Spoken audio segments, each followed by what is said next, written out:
या घर का लोन। ये वो कर्ज था जो भविष्य में आपको पैसा कमाकर देता था।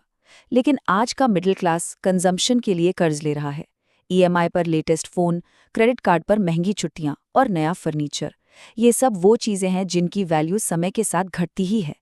हम अपने आज के दिखावे के लिए अपनी भविष्य की कमाई को कुर्बान कर रहे हैं।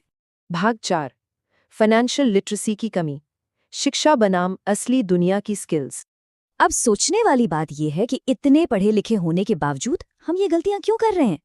इसका सीधा सा जवाब है हमारे एजुकेशन सिस्टम और असली दुनिया की जरूरतों के बीच की वो बहुत बड़ी खाई जिसे आज तक पाटा ही नहीं गया।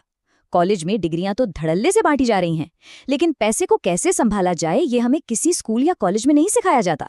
ये आंकड़े देखिए, ये सच में चौंकाने वाले हैं। भारत में पुरुषों में वित्तीय साक्षरता महज 29% है और महिलाओं में तो यह आंकड़ा गिरकर सिर्फ 21% रह जाता है।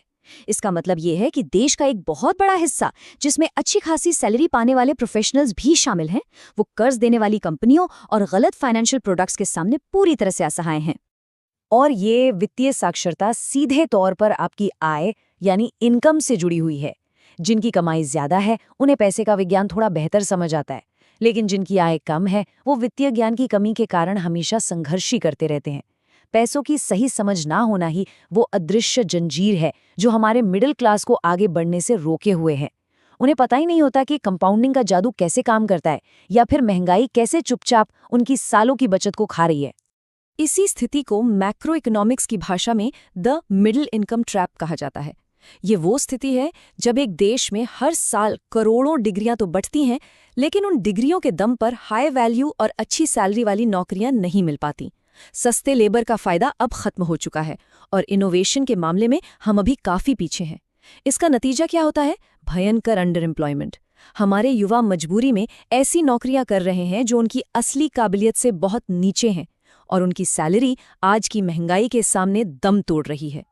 भाग 5। मिडिल क्लास ट्रैप से आजादी, वित्तीय स्वतंत्रता का रास्ता।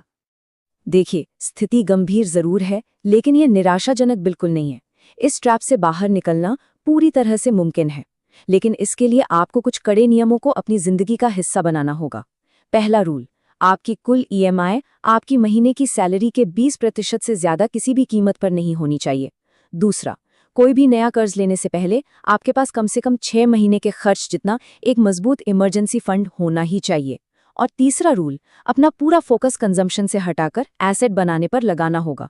हमेशा एक बात याद रखिए, जब भी आप बैंक को कोई ईएमआई भरते हैं तो असल में उस वक्त के लिए बैंक ने आपका समय और आपकी आज़ादी खरीद ली है।